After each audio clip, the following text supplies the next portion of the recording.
Hi అండి. మన subscriber ఒకళ్ళు కృష్ణుడిని బాగా చూపిమని అడిగారు, అందుకని చూపిస్తున్నాను ఫ్రెండ్స్. చాలా బాగుంటాడు ఈ కృష్ణుడు. నేనైతే 3 years బ్యాక్ అమెజాన్లో తీసుకున్నాను ఫ్రెండ్స్. అప్పుడు 450 500 పడింది కాస్ట్.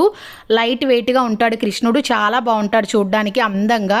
అయితే నేను గోవుతో ఉన్న కృష్ణుడిని తీసుకుందాం అనుకున్నాను. ఆల్రెడీ నా దగ్గర పూజ గదిలో గోవు ఉంది కదా అనేసి ఈ కృష్ణుడు అయితే నాకు చాలా బాగా నచ్చాడు ఫ్రెండ్స్, అందుకని తీసేసుకున్నాను. రాధాకృష్ణుడు కూడా కొంతమంది ఇంట్లో ఉండకూడదు అంటారు. ఇవన్నీ నేనైతే పట్టించుకోను ఫ్రెండ్స్. భగవంతుడి ఇంట్లో ఉంటే మనకేం చెడు జరగదు కదా. మనం చేసే పనులు మంచిగా ధర్మబద్ధంగా ఉంటే మనకేం చెడు జరగదని నా ఫీలింగ్. అయితే ఇవాళ మా వారు కూరగాయలు తెచ్చారు. గోంగూర చాలా ఫ్రెష్గా ఉందని చెప్పి గోంగూర పచ్చడి అయితే చేస్తున్నాను ఫ్రెండ్స్. టేస్ట్ చాలా బాగుంటుంది. అలాగే గోంగూర హెల్త్కి కూడా చాలా మంచిది కదా.